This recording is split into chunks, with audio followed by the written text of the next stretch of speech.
जी अस्सलाम वालेकुम, क्या हाल है भाइयों? ठीक ठाक हो रही है? तो लो जी भाइयों, माशाल्लाह बहुत ही अच्छी क्वालिटी दे ते माशाल्लाह नायाब किस्म के परिंदे लैके आए हैं भाइयों वास्ते। जनाब मेरी शो कर लो जे तुसी जरा चेक करो गोल्डन कबूतर कल्ले कल्ले पीस ना शो करियो। माशाल्लाह गेम है पूरी नवे परां दी गेम आई है। ठीक है जी, छोटे छोटे पर ने कुछ पूरे हो गए ने। ठीक है जी, टोटल 50 पीस है भाइयों वास्ते। खुशखबरी है कि आउट सीजन जो कबूतर मिल रहा है अलहमदुलिल्लाह लैके आ रहे हैं। तो हाली सीजन स्टार्ट नहीं होया लेकिन चीज़ा बहुत खास आ रही ने।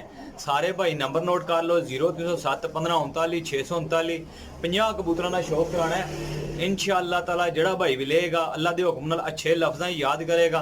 किसी मजबूरी ने तहत है किसी भाई ने रखे सी जोड़े तो उन्होंने वास्ते स्पैशल सारे जोड़े कबूतर लैके आया वहाँ। उड़न वाले कबूतर ने सारे आर टू जैड। ठीक है जी, चैनल को फॉलो सब्सक्राइब करना नहीं भूलना, लाइक शेयर नहीं करना भूलना। ठीक है जी, नंबर 0307 1539 639। और कबूतर भी माशाल्लाह बहुत अच्छी क्वालिटी दे ने जी। सारे नवे परां विच ने, कुछ पूरे होए ने ते कुछ ये बाकी ने। ठीक है, चप्पियां चप्पियां दे ने कुछ। माशाल्लाह परिंदा चेक करो जी। लो जी परिंदे छड़े ने भाइयों ने शौक कराना है अल्लाह के हुक्म नाल। जेड़ा भाई भी लेगा इस चीज़ की गारंटी है कि चीज़ां चंगियां ने जी। आउट सीजन है 50 कबूतर है टोटल।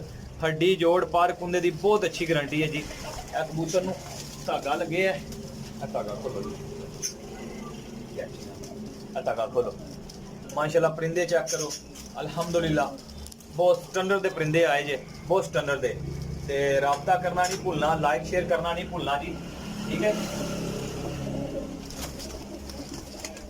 परिंदे देखोगे इंशाल्लाह तुहानू मज़ा भी आएगा और चीज़ां भी बहुत खास किस्म दियां ने। ठीक है जी, माशाल्लाह गोल्डन मादी जे। ए चेक करो जी, पट्ठियां पट्ठे ने ज़्यादा, साल साल 2-2 साल का कबूतर जे। चेक करो बहुत शानदार पीस ने जी। ए वेखो कुछ पूरे होए ने कुछ रहिंदे ने। ठीक है जी, माशाल्लाह जी। काले गाटे शाह काले गाटे गर्दना विच माशाल्लाह तसल्ली वाले कबूतर टैडी गोल्डन हर नस्ल का कबूतर है जी। भाईओ याद करोगे जे।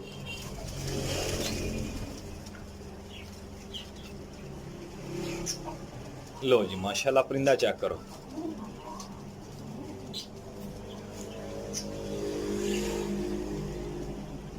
जिन्ना किसी भाई नूं चाहिए होण तसल्ली वाले परिंदे वो भाई राबता करियो। ते सुथरे पीस होणगे 5